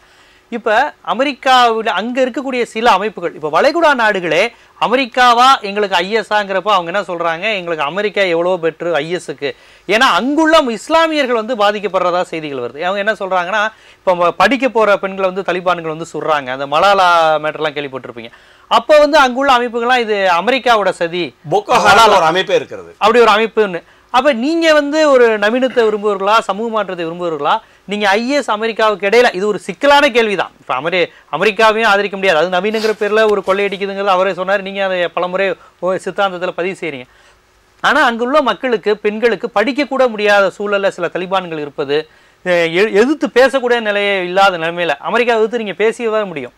ஆனா இங்க வந்து பேசவே முடியாத அளவுக்கு ரொம்ப ஒரு ஃபியூடலா ஃபண்டமெண்டலா அங்க மக்கள் நடைபெறப்ப அந்த விஷயத்தை நீங்க எப்படி பாக்குறீங்க? அதுக்கு அந்த மக்களுக்கு என்ன தீர்வை நீங்க பாக்குறீங்க? அதாவது IS அமைப்பு ஆபத்தானதுதான், இல்லைன்னு சொல்ல வரல. ஆனா அந்த ஆபத்தான ஒரு அமைப்பு உருவாவதற்கு காரணமே அமெரிக்கா தான். அப்ப தோழர் பேசுற கூட சொன்னாரு, ரெண்டே ஒன்னா தான் பாக்குறேன்னு சொல்றேன். எங்களை பொறுத்த நான் அப்படி பார்க்கல. அமெரிக்கா தான் எல்லா விதமான பயங்கரவாதத்திற்கும் பிற்போக்குத்தனத்திற்கும் ஊற்றிருக்கேன். அதாவது அதுக்கு பொருளாதார நலன் தான். அமெரிக்க ஏகாதிபத்தியத்திற்கு ஏகபோக நலன் தான் முக்கியமானது. அதாவது அமெரிக்காவில் உள்ள பன்னாட்டு ஏகபோக நிறுவனங்களுடைய அரசு தான் அந்த அமெரிக்க ஏகாதிபத்திய அரசு. உலகத்தில் உள்ள எல்லாத்தையும் தன்னுடைய சந்தையாகவும் எல்லாவற்றையும் தன்னுடைய மூலப்பொருளாக அது பார்க்கிறது, எல்லாத்தையும் விற்பனை பொருளாக பார்க்கிறது. அது சந்தை வேணும். அப்படி பார்க்கின்ற பொழுது தான் இன்றைக்கி வந்து பல்வேறு அரேபிய நாடுகளில் பார்த்தீங்கன்னாக்க எண்ணெய் வளத்திற்காக அது மேலே போர் தொடுக்குது. அங்கே உள்ள குழுக்கள் வந்து தூண்டி விடுது, எல்லாம் பண்ணுது. அதேபுறம் கம்யூனிசம் வந்து பரவக்கூடாது அப்படிங்கிற காரணத்திற்காக அன்றைக்கி பார்த்தீங்கன்னா ஜியா கூட ஒரு உடன்பாடு கண்டு ஆப்கானிஸ்தான் இருக்கக்கூடிய நஜிபுல்லா அரசை கவிழ்க்க வேண்டும் என்பதற்காக எல்லா விதமான உதவிகளையும் செஞ்சாங்க தாலிபானுக்கு. அப்ப என்ன அர்த்தம்னாக்க ஆப்கானிஸ்தான்ல ஒரு கம்யூனிஸ்ட் ஆட்சி வரக்கூடாது, ரஷ்யாவுக்கு எதிராக. அப்ப ஆரம்ப கட்டத்தில், அதாவது 1980s பாத்தீங்கன்னாக்க அமெரிக்காவுடைய அனைத்து விதமான தந்திரங்களும் சோவியத் யூனியன், வார்சா ஒப்பந்த நாடுகள் இதை எதிர்ப்பதற்காக எந்த விதமான மோசமான குழுக்களை உலகத்தில் வந்து ஆதரிப்பது என்ற நிலையை அதை எடுத்து அதை தேவையான அனைத்து ஆயுதங்களையும் கொடுத்தது, அனைத்து பிற்போக்கு சக்திகளையும் ஆதரித்தது, எல்லா விதமான உதவிகளையும் செஞ்சது. அது வந்து சிலியில பார்க்கலாம், அது ஆப்கானிஸ்தான்ல பார்க்கலாம், இந்த மாதிரி பல நாடுகளில் வந்து பார்க்க முடியும். அது அமெரிக்கா செஞ்சிருக்கு. அப்ப இதெல்லாம் வந்து வரலாற்றுல வந்து வரலாற்று பூர்வம் பார்க்க வேண்டிய அவசியம் இருக்கிறது. அதனால எவ்வளவு ஒரு பிற்போக்கான அரசாங்கம் இருந்தாலும் இல்ல அமைப்பா இருந்தாலும் ஆர்கனைசேஷனா இருந்தாலும் அது வந்து தன்னுடைய பொருளாதார நலனுக்கு சாதகமா இருக்குமானால் அதை கண்மூடித்தனமா அமெரிக்கா ஆதரிக்கிறது. அப்ப வந்து அதை அந்த பகுதி மக்கள் புரிந்து கொள்ள வேண்டும். அப்ப வந்து தாலிபானா இருக்கட்டும், இல்ல அல்-கய்தாவா இருக்கட்டும், இல்ல IS அமைப்பா இருக்கட்டும், அதை எதிர்த்து அதை தனிமைப்படுத்த வேண்டும் சொன்னால் அந்த பகுதி மக்கள் விழிப்புணர்வை பெற வேண்டும். அதை வந்து சர்வதேச சமூகம் செய்ய வேண்டும். அவர்கள் தான் அந்நியப்படுத்தணும். இப்ப அமெரிக்க ஏகாதிபத்தியம் போயிட்டு இப்ப 38 நாடுகள் சேர்த்து அதை பண்ண என்ன அந்த மக்கள்கிட்ட இருந்து புரட்சி வரணுங்கிறீங்க. நிச்சயமா மாற்றம் வர வேண்டும். அந்த மாற்றத்தை உருவாக்க சூழ்நிலை உருவாக்க வேண்டும் சர்வதேச சமுதாயம். அப்ப அதை செய்யாம அரபு நாடுகள்ல பொதுவா அந்த அரசுக்கு எதிராக புரட்சியா பேசக்கூடிய இடதுசாரி சிந்தனையாளர்கள் கூட அங்க அந்த அளவுக்கு இருக்கிற மாதிரி தெரியல. இல்ல அப்படி நீங்க பாத்தீங்கன்னா எப்படி ஆப்கானிஸ்தான்ல புரட்சி நடந்துச்சு? உண்மையிலேயே அங்க சர்வாதிகார ஆட்சிகள் இருக்கு, அங்க அமெரிக்க ஏகாதிபத்திய எடுபடிகள் மாதிரி அரசுகள் இருக்குங்கிறது உண்மைதான். ஆனா அதே சமயத்தில் முற்போக்கு சக்தியில இருக்கதான் செய்யுது. அந்த முற்போக்கு சக்தியில ஒடுக்குவது யார்? அப்ப அமெரிக்க ஏகாதிபத்தியம் தான் மறைமுகமா தன்னுடைய பப்பட் கவர்மெண்ட்ஸ் மூலமாக அதை செய்யுது, பொம்மை ராஜ்யங்கள் மூலமா செய்யுது. ஏன்னா எண்ணெய் வளம் மிக்க புவியுடைய அந்த பகுதி வந்து எந்த காரணம் கொண்டும் தன்னை விட்டு போயிடக்கூடாது, தன்னுடைய பொருளாதார நலனுக்கு ஏற்றபடி அந்த பகுதி வந்து இருக்க வேண்டும். ஆனால் எவ்வளவு பிற்போக்குத்தனமான அரசாங்கம் இருந்தாலும் சரி, சர்வாதிகாரமான அரசாங்கம் பாதி அமெரிக்கா பக்கம் தான் இருக்கு, அமெரிக்கா பக்கம் தான் இருக்கு. அதனால எப்படி இருந்தாலும் அதை வந்து தன் கைவசம் வச்சிருக்கவங்க அமெரிக்கா நினைக்குது. அதுக்காக என்ன நடவடிக்கை வேணாலும் எடுத்து தயாரா இருக்கிறது. இங்க உள்ள IS குழுக்களா அமெரிக்க ஏகாதிபத்தியமான கண்டிப்பா அமெரிக்க ஏகாதிபத்தியம் தான் உலகத்துக்கு மிகப்பெரிய ஆபத்துங்கிறது உங்க கருத்தா இருக்கு. இன்றைய நிலைமையில வந்து அமெரிக்க ஏகாதிபத்தியம் தான் எல்லாத்தையும் தூண்டி விடுது. ஊற்றுக்கண்ணே அமெரிக்கா தான். அதே சமயத்துல IS அமைப்பை சாதாரண எடுத்துக்கொள்ள முடியாது. ஏன்னு சொன்னால் இன்றைக்கு IS அமைப்பிற்கும் அமெரிக்காவுக்கு இடையிலான போர் வந்து மிகப்பெரிய அளவுக்கு பல நாடுகளையும் வெளிப்படக்கூடிய ஆபத்து இருக்கிறது. இப்ப சமயத்துல பாத்தீங்கன்னா பிரிட்டன்ல கூட ஒரு பெண்மணியை கருத்தறுத்து சம்பவம் நடைபெற்றது. இந்த மாதிரி ஆங்காங்கு சில குழுக்கள் வந்து மதத்தின் அடிப்படையில், பக்தியின் அடிப்படையில் வந்து உணர்ச்சிகரமான விஷயம். அப்ப அதுல வந்து இளைஞர்களை தூண்டக்கூடிய ஆபத்து இருக்கிறது. அப்ப இது வந்து மிகப்பெரிய அளவுக்கு உலக சமாதானத்திற்கும் அமைதிக்கும் மத நல்லிணக்கத்துக்கும் நிச்சயமா அச்சுறுத்தலா இருக்கும். உங்களிடம் நான் இதை எப்படி பாக்குறேன்னா, ஒரு புறம் சாரே சொல்லிட்டாங்க, ஒரு பக்கம் அமெரிக்க ஏகாதிபத்தியம், அதாவது தன்னுடைய பொருளாதார சந்தைக்காக எல்லா இடத்துலையும் ஒரு பொம்மை கவர்மெண்ட்டை உருவாக்கி அங்கே கிளர்ச்சியை உண்டு பண்ணி பண்ணுறக்கூடிய விஷயங்கள் எகிப்தில் நடந்தது, சிரியாவில் நடந்திருக்கு. இப்படி தொடர்ந்து அது நிறையா விஷயங்களை பண்ணோம் அப்படிங்கிறது. ஏன்னா ஆப்பிரிக்க நாடுகளையும் நிறையா வந்து அப்படி பண்ணுச்சு அப்படிங்கிறது அந்த ஒரு பொதுவான விஷயம். இன்னொரு புறம் அங்கே இருக்கக்கூடிய மிகப்பெரிய வந்து ஒரு மதவாத அச்சுறுத்தல், அதாவது இப்போ நவீனத்தை முழுவதுமாக விரும்பாத, படிக்கக்கூடாது, பெண்கள் அப்படி இருக்கணுங்கிற விஷயங்கள் இருந்து பல்வேறு விஷயங்கள் உங்கள் எழுத்துக்களை கூட அதை பல முறை பதிவு செஞ்சுருக்கீங்க. இப்போ அங்குள்ள மக்களுடைய நிலைமை பாருங்களேன். அங்குள்ள மக்கள், அங்கே வாழக்கூடிய இஸ்லாமிய மக்களுக்கே ஒரு பக்கம் அமெரிக்கா சுரண்டல், இன்னொரு பக்கம் அங்குள்ள மக்கள். அப்போ அந்த மக்களுடைய நிலைங்கிறது ரொம்ப ஒரு பரிதாபமானது. இந்த மாதிரியான சூழலில் இங்கு உள்ள அமைப்புகள், உலகம் முழுவதும் உள்ள ஒரு நடுநிலையாளர்கள், பத்திரிகையாளர்கள், இடதுசாரி சிந்தனை என்ன மாதிரியான முடிவை எடுக்கணும்னு நினைக்கிறீங்க? என்ன மாதிரி, யார் பக்கம் இருக்கணும், என்ன மாதிரி செயல்படணும்னு நினைக்கிறீங்க? அதாவது அங்கே நடக்கக்கூடிய இந்த உள்நாட்டு போர்களுக்கோ அல்லது வந்து அமெரிக்காவுடைய தூண்டல் காரணமாக நடக்கக்கூடிய இந்த போர்களுக்கோ நாம் வந்து என்ன நிலை எடுக்கணும்னா, அந்த மக்களின் பக்கம் தான் நிற்க, அங்கே இருக்கக்கூடிய விளிம்பு நிலை, ஒடுக்கப்பட்ட பழங்குடி மக்களின் பக்கம் தான் நிற்கணும். இன்னொன்று மக்களின் அரசாக இருக்கணும். பொதுவாக நீங்கள் வளைகுடாவில் எடுத்துக்கிட்டிங்கன்னா, நீங்கள் வந்து ஈரான் புரட்சி சமயம் ஆகட்டும் அல்லது ஈராக்கினுடைய போர் நடந்த சூழல் ஆகட்டும், எப்போது பார்த்தாலும் அமெரிக்கா வந்து அதனுடைய ஒரு அரசு தான் ஏற்படுது, மக்களினுடைய அரசு இல்லை. ரெண்டாவது விஷயம் வந்து ஜனநாயக கருத்தை வந்து இன்னும் இஸ்லாமிய அரசுகள் ஏற்றுக்கிடலை. டெமோக்ரஸி நாம் பார்க்கக்கூடிய அந்த இது அந்த கருத்தாக்கத்தை அவங்க இன்னும் ஏற்றுக்கல. மதத்தை பிரதிபலிக்கக்கூடிய அரசு அல்லது ஜனநாயகம்னு தானே வந்து நம்பிட்டு இருக்கக்கூடிய அரசு. இப்போ வளைகுடா நாடுகள் எடுத்துக்கிட்டால் அதெல்லாம் பணக்கார நாடுகள், ஒரு 7 நாடுகள் அணிந்த ஒரு கூட்டமைப்பு. அதில் பார்த்தீங்கன்னா சர்வோதயார ஆட்சி, மன்னர் ஆட்சி தான் நடைபெறுது. அது வந்து அமெரிக்கா வந்து அவர்களை வந்து கட்டுக்கோப்பில் வச்சு, ஏன்னா அதனுடைய எண்ணெய் அரசியல், புவி அரசியல். அதே மாதிரி அந்த அரசுகளும் வந்து அமெரிக்கா வந்து கைவிட்டு போக தயாரில்லை. ஏன்னா நண்பராக கருது என்னன்னா, அமெரிக்கா வந்து எதிர்த்தா அங்கே வந்து தனக்கு எதிரான குழுக்கள் உருவாகி தன்னை கவிழ்த்துடுவோங்கிற பயம். இப்போ பார்த்தீங்கன்னா எகிப்தில் வந்து மொர்சியுடைய கவர்மெண்ட்டை வந்து கவிழ்க்கப்படுது, அந்த புரட்சி மூலம் கவிழ்க்கப்படுது. அங்கே வந்து ராணுவ அரசுக்கு பார்த்தீங்கன்னா சவுதி அரேபியா சப்போர்ட் பண்ணுது. என்னென்னு காரணம், சவுதி அரேபியாவில் அதே மாதிரி புரட்சி வந்துடக்கூடாதுன்னு. நீங்கள் அரபு புரட்சி ஏற்படக்கூடிய நேரத்தில் சவுதி அரேபியாவிலையும் வந்து சின்ன ஒரு எழுச்சி வந்து அதை அப்படியே வந்து அடக்கிட்டாங்க, ஐக்கிய அரபு எமிரேட்ஸ் உட்பட. அது முதல்ல ஜனநாயகம் இந்த கருத்தை ஏற்றுக்கிட்டாலாம் இந்த இதுக்கெல்லாம் வந்து முடிவு. அங்கே ஸ்டேபிளான கவர்மெண்ட்டாக இப்போ இருக்கிறது எல்லாமே அமெரிக்கா சார்பாக இருக்கு. எல்லாமே அமெரிக்கா சார், பெரும்பாலும் அமெரிக்கா சார். சோவியத் யூனியனுக்கு தகர்வுக்கு பிறகு முழுமையா வந்து வந்துருச்சு. நீங்க சதாம் ஹுசைனை நீங்க எடுத்துக்கிட்டீங்கன்னா, அவர் வந்து பாத் சோசியலிஸ்ட் கட்சி, அந்த சிரியாவில் தோன்றிய அந்த சோசியலிஸ்ட் மரபுல இருந்து வந்தவர். அப்புறம் கொஞ்சம் சில நிர்பந்தங்கள் அரசியல்களுக்காக அமெரிக்காவுக்கு ஆதரவாக போனார். அப்புறமே வந்து பாத்தீங்கன்னா அமெரிக்காவுக்கு எதிராக போனார். அவருடைய எண்ணெய் அரசியல் காரணமாக புஷ் தன்னுடைய எதிரியா பாவிச்சு ஹீரோவை பயன்படுத்தி அவரை வந்து வீழ்த்தினாங்க. ஆனால் இந்த ஈராக்கிலுடைய இந்த இன்னைக்கு நடக்கக்கூடிய இந்த எழுச்சி அல்லது எது வேணாலும் சொல்லலாம், போராட்டம் அல்லது வந்து ஆயுத போராட்டம், இதெல்லாம் பார்த்தீங்கன்னா பல ஆண்டுகளாக சதாம் ஹுசேன் ஆட்சி காலத்திலே வந்து நடந்திருக்கு. சுன்னி குழுக்கள் வந்து இனக்குழு சண்டையாகவும் மத ரீதியான அரசு ஏற்பட வேண்டும் எல்லாம் சொல்றது பார்த்தீங்கன்னா, ஷியா பிரிவு தலைமையிலான இதுக்கு வந்து முழுக்க அமெரிக்கா ஆதரவு தர மாதிரியான ஒரு சூழல் இருக்கு. சன்னி பிரிவு மட்டும் எதிர்க்குது. ஆமா, அப்ப வந்து நீங்க பாத்தீங்கன்னா அது நிரந்தரம் கிடையாது. அது வந்து ஒரே நாட்டிலே வந்து பாத்தீங்கன்னா, இப்ப ஈரான் பாத்தீங்கன்னா ஷியா அரசு பிரதிபலிப்பு, அது ஷியா அரசு. இப்ப இருக்கக்கூடிய ஈராக் அரசு. ஆனா நீங்க பாத்தீங்கன்னா ராமூர்த்தி சார் என்ன சொல்றாரு, இந்தியால இருக்க ஷியா பிரிவு முஸ்லீம் ஓகேன்னா அப்படி அவங்க அப்படி சொல்லல, விவாதத்துக்காக வேண்டிய சொல்லுங்க. இந்தியால முஸ்லிம்ஸ் எல்லாம் ஒரே ஷியா பிரிவு முஸ்லீம்களே நம்ம கிட்டத்தட்ட அது எங்களுக்கு வந்து ஆபத்து பாக்குறது நான் சொல்றேன். இந்தியால எல்லாரும் ஒரே மாதிரி தான பாக்குறீங்க, அந்த மாதிரி கிடையாது. இல்ல வந்து இப்போ நீங்க பாத்தீங்கன்னா அந்த பிளவு இருக்கிறத இது வந்து காலகாலமா யார் தடுத்தாலும் நிற்காது அப்படிங்கிற ஒரு பிளவு. நீங்க ஒரு முக்கிய விஷயத்தை நான் சொல்லணும். இப்போ வந்து இந்தியாவில் இல்லாமல் வாழ்ந்துட்டு இருக்கோம், அது தமிழ்நாட்டில் வந்து எல்லாருமே சார்ந்திருக்கோம். ஒரு எல்லா சமூகங்களோடு இங்கே ஒரு ஃப்ளூரலிசம் இருக்கு, ஒரு பன்மைத்துவமான, அதுக்கு ஒரு சில ஆபத்துகள் இருந்தாலும் கூட மற்றபடி பெரும்பாலுமே ஒரு ஃப்ளூரலிசம் இருக்கு, ஒரு சகோதரத்துவ உணர்வு இருக்கு. ஆனால் நீங்க குறிப்பிட்டு பார்த்தீங்கன்னா அந்த ஷியா சுன்னிக்கு இடையில இருக்கக்கூடிய சண்டைகள் இருக்குல்ல, சண்டைகள் முரண்பாடு, அதை விட இந்தியாவில் வந்து கம்மி தான். அதாவது சன்னி பிரிவு முஸ்லீமுக்கும் ஷியா பிரிவு முஸ்லீமோட ஒப்பிடும் போது இங்க உள்ள இந்து முஸ்லீம் சண்டையெல்லாம் ஒரு சண்டை இல்லை, அவ்வளவு பெரிய முரண்பாடு இல்லை. ஏன்னா நீங்க பாத்தீங்கன்னா சில அரபு நாடுகள்ல வந்து ஷியா பேர்களை வைக்க மாட்டாங்க, ஷியாக்கள் வந்து சுன்னி பேர்களை வைக்க மாட்டாங்க, சில பேர்கள் எல்லாம் குறிப்பிட்ட மாதிரியான விஷயங்கள்லாம் சேர்ந்துதான் இந்த பிரச்சனை நம்ம கண்டிப்பா பார்க்கலாம். ராமதி சார் நிகழ்ச்சியோட நிறைவு பகுதிக்கு நம்ம வந்துட்டோம். இப்போ இந்த பிரச்சனையில பாத்தீங்கன்னா இப்போ உள்ள எல்லாருமே என்ன சொல்றாங்க, அமெரிக்கா அங்க உள்ள போராளி குழுக்கள் இதெல்லாம் நாங்க ரெண்டுமே அங்க பிரச்சனை தாங்க, பாதிக்கப்படுறது அங்க உள்ள மக்கள் தான், சன்னி ஷியா பிரிவு நீங்க சொன்ன எல்லா விஷயத்தையும் அவங்களும் சொல்றாங்க.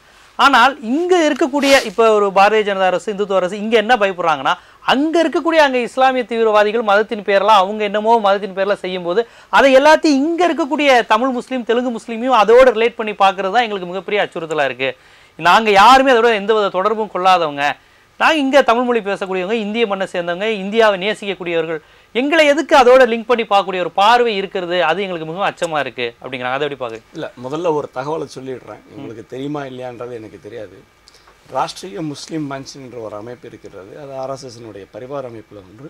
அதில் எவ்வளோ முஸ்லீம்ஸில் அதில் சேர்ந்துருக்கிறாங்க. இன்றைக்கு வந்து நான் சொன்னேன் இல்லையா, பிஜேபியிலே முஸ்லீம்ஸ் இருக்காங்க, அது தெரிஞ்ச எல்லாமே ஒண்ணுதான் ஒண்ணுதான்.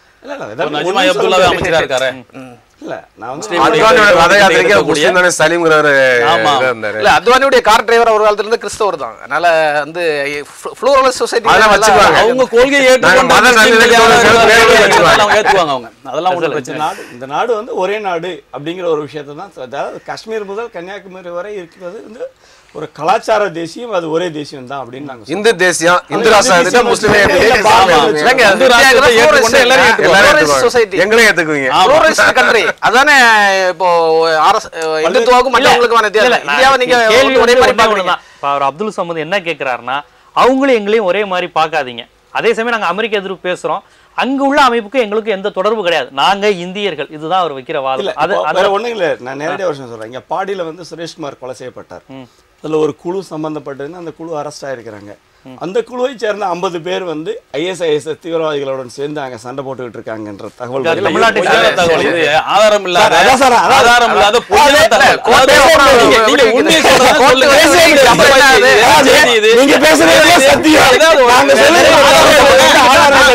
நான் பேசுறது எல்லாத்துக்கும் வரலாற்று ஆதாரத்தை சொல்றேன், அதுக்கான ஆதாரத்தை வைக்கிறேன். நீங்க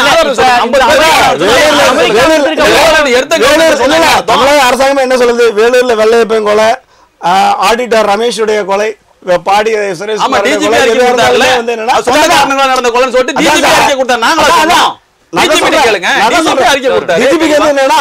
அரசாங்கத்துக்கு வந்து முஸ்லீம் ஓட்டு தேவை. ஆக தமிழ்நாட்டில் தீவிரவாத அவங்க ஓட்டு பார்ப்பாங்களா, சிறுபான்மை ஓட்டு பார்ப்பாங்களா? இல்ல இல்ல, நான் நடந்ததே சொல்றேன். இது வந்து சும்மா ஒரு திசை திருப்பக்கூடியது இல்ல. இல்ல இல்ல, அப்துல் சமதி மாதிரி தீவிரவாத சாட்சிகள் வந்து பாருங்க,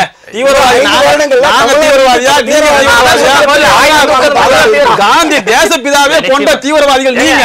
நீங்க வந்து தீவிரவாதி 16 குடிவெடிப்புல இந்தியாவை முழு ஆதாரம் இருக்குது. ஒரு கர்னல், ராணுவ கர்னல் சிறையில இருக்காரு, சிறையில இருக்காரு. இவங்க கட்சியை சேர்ந்தவர். அவர் வந்து கோர்ட் மார்ஷல் அக்யூட் எல்லா அக்யூட்டும் தெரியும் எங்களுக்கு. நீங்க பேசுறது என்னன்னு சொன்னா, அதாவது வந்து இவங்க செய்யக்கூடிய எல்லா படுகொலைகளையும் எல்லா தீவிரவாத செயல்களையும் இன்னொரு பக்கம் திருப்பி விட்டு இவர்கள் என்னவோ ஏதோ பசு தோல் பூத்திய புலிகளாக இன்றைக்கு வந்துட்டு இருக்கிறாங்க. அவ்வளவுதான் தவிர நிறைய பேர் வந்து என்னன்னா அந்த ISIS தீவிரவாத குழுக்களுடன் சரி ஐமன் அல் ஜவார் தமிழ்நாட்டில இருந்தே போய் தொடர்பு வச்சிருக்காங்க.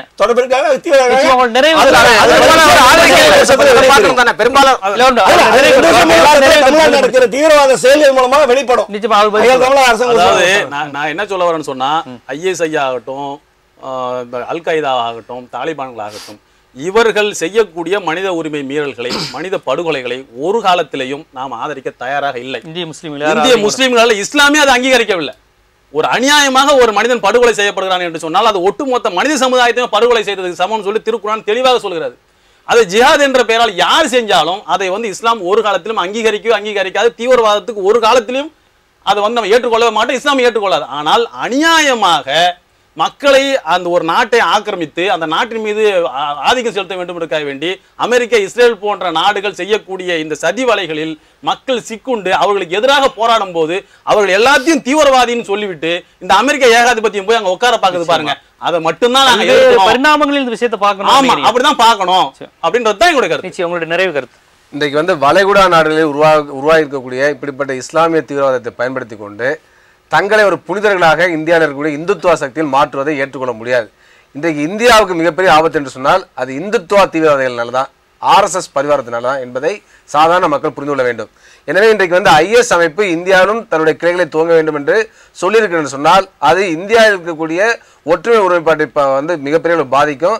இன்னும் சொல்ல போனா அது RSSக்கு இறை போட்ட மாதிரி, தீனி போட்ட மாதிரி. அதனால வன்மையாக கண்டிக்கத்தக்கது. அப்துல் சமத் சொன்னதை நான் முழுமையாக ஆதரிக்கிறேன். இந்தியாவை சேர்ந்த தமிழகத்தை சேர்ந்த முஸ்லிம்கள் நிச்சயமாக ஒரு மதச்சார்பற்ற உணர்வோடு அவர் நிச்சயமாக செயல்படுவார்கள். ஐஎஸ் போன்ற அமைப்புகள் கண்டிப்பாக உங்களோட நிறைவு கருத்து. இதுல நடுவண் அரசு எப்படி செயல்படணும், சிறுபான்மை மக்கள் எப்படி இந்த மாதிரி விஷயங்களை வெளிப்படுத்தணும் அப்படிங்கிறத உங்க நிறைவு கருத்தா சொல்லுங்க. இல்லை, அது இந்தியா மதசார்பற்ற நாடு. நடுவண் அரசு நீங்கள் சொன்னீங்க. இப்போ நடுவண் அரசுங்கிறதே ஒரு மதத்தை பிரதிபலிக்கக்கூடிய அரசு, ஒரு பேரளவுக்கு தான் அது மதசார்பற்ற அரசாக இருக்குது. அதனால் எப்படி அதை நடந்துக்கணும்னு நம்ம சொல்ல முடியாது. பட் இங்கே உள்ள சிறுபான்மையை அது பாதுகாக்கக்கூடிய ஒரு கடமை இந்தியாவினுடைய மதசார்பற்ற அரசுக்கு இருக்குது. அதே மாதிரி நான் ஈராக்கில் சொல்ல வந்ததேன், அதை அந்த ஈராக்கில் அரபு நாட்டு அரசுகள் எல்லாமே ஜனநாயகத்தை முதல்ல அங்கீகரிக்கணும். அதுக்கு மீறி ஃப்ளூரலிசத்தை அவங்க அங்கீகரிக்கணும். அதாவது வெறும் முஸ்லீம்கள் மட்டுமல்ல, கிறிஸ்தவர்கள் இருக்கிற அரபு நாட்டில் அரபு கிறிஸ்தவர் இருக்கிறாங்க, எசீதிகள் இருக்கிறார்கள், குர்திஸ் இருக்கிறாங்க. இப்போ ஈராக்கில் குர்திஸ் பிரச்சனை இருந்துட்டு இருக்கு. இந்த ஃப்ளூரலிசத்தை அங்கீகரிக்கணும். ஐஎஸ்எஸ் அதை அங்கீகரிக்கல. அதை அங்கீகரிக்கக்கூடிய ஒரு சமூகமாக, ஒரு அரசாக இருந்தால் மட்டும்தான் அரபு நாடுகள் நீ செலுத்தவங்க முடியும். உலகத்திலே பழைய வரலாறுக்கு அவங்க திரும்ப முடியும். ஆனால் அது இன்னொரு காரணம், அது அமெரிக்கா அங்கீகரிக்குமாங்கிறதே சந்தேகம். ஏன்னா அது டீஸ்டபிளைசேஷனாக அது இருக்கணும்னா அதுவும் எதிர்பார்க்குது. அதான் உண்மை. டாக்டர் ரவீந்திரநாத் RSS இடம் என்ன கோரிக்கை வைக்கிறாரோ, பன்முக சமூகத்தை நீங்கள் ஆதரிங்கள் என்று அதே கோரிக்கையை நீங்கள் அதே போல கோரிக்கை நீங்க அங்குள்ள இஸ்லாமிய அரசிடம் வைக்கிறீங்க. இன்றைய விவாத அரங்கம் நிகழ்ச்சியை பொறுத்தவரை இந்த அமெரிக்கா, அங்குள்ள IS குழுக்கள், இந்த இரண்டிலும் உள்ள ஆபத்து என்ன, இது இரண்டில் எது ஆபத்து, இந்த நேரத்தில் ஒரு இக்கட்டான சூழலில் தான் உலகம் இருக்கிறது. குறிப்பாக அங்குள்ள வளைகுடா நாடுகள், மத்திய கிழக்கில் உள்ள மக்கள் மிகவும் பாவம். ஒருபுறம் இங்கு உள்ள அடிப்படைவாதிகள், தீவிரவாதிகள் கழுத்து அரிப்பதும், அங்குள்ள பெண்களுக்கான குழந்தைகளுக்கான மனித உரிமையை மீறுவதும் போன்ற செயல்களை அவர்கள் செய்து கொண்டே இருக்கிறார்கள். இன்னொரு புறம் அமெரிக்க இராணுவம் அங்கு சென்று பாலியல் பலாத்காரங்கள், மிகப்பெரிய வன்கொலைகளை அதுவும் செய்து கொண்டு தன்னை ஒரு நியாயவானாக காட்டிக் கொண்டிருக்கிறது. இரண்டுமே கண்டிக்கத்தக்கது என்பதை இங்கு வந்திருந்த அனைவருமே பதிவு செய்தனர். இங்கு வந்திருந்த இந்த விவாதம் பொறுத்தவரை சன்னி ஷியா பிரிவு, முஸ்லிம் பிரிவாக இருக்கட்டும், இங்கு உள்ள சிறுபான்மை அமைப்புகளாக இருக்கட்டும், இரண்டுக்கும் உள்ள வேறுபாடு இருக்கிறது என்கின்ற கருத்தும் காலமாக பதிவு செய்யப்பட்டது. எந்த பிரச்சனையும் அமெரிக்காவில் இருந்துதான் பார்க்க வேண்டும். எல்லா பிரச்சனைகளுக்கும் அமெரிக்கா ஒரு முக்கிய பிரச்சனையாக இருக்கிறது. அதை தவிர்த்து விட்டு வேற எதையும் நேரடியாக பார்த்தால் அது ஆபத்தில் முடியும் என்கின்ற கருத்தும், பொதுவாக இது போன்ற இஸ்லாமிய அமைப்புகளை இங்குள்ள இஸ்லாமிய மக்கள் ஆதரிக்க கூடாது என்கின்ற கருத்தை RSS தரப்பும் இங்கு வலுவாக பதிவு செய்தது. பொதுவாக அடிப்படைவாதம் எந்த நாட்டில் எந்த வடிவில் இருந்தாலும் ஆபத்து என்கின்ற கருத்தை எழுத்தாளர் அவர்களும் இங்கு ஆழமாக பதிவு செய்தார். நமது விவாத அரங்கிற்கு கருத்துக்களை பதிவு கொண்ட அனைவருக்கும் நன்றி. இந்த அரங்கில் கலந்து கொண்டு பல்வேறு தரவுகளை எடுத்துரைத்த டாக்டர் ரவீந்திரநாத் அவர்களுக்கும், எழுத்தாளர் H. பீர் முகமது அவர்களுக்கும், தமிழ்நாடு முஸ்லிம் முன்னேற்ற கழகத்தினுடைய பொதுச் செயலாளர் அப்துல் சமது அவர்களுக்கும், பாரதிய வழக்கறிஞர் சங்கத்தினுடைய பொதுச் செயலாளர் வழக்கறிஞர் ராமூர்த்தி அவர்களுக்கும் எங்களுடைய விவாத அரங்கம் நன்றியை தெரிவித்துக் கொள்கிறது. மீண்டும் விவாத அரங்கம் நிகழ்ச்சியில் சந்திக்கும் வரை உங்களிடமிருந்து விடைபெறுவது ஜீவசகாப்தர்.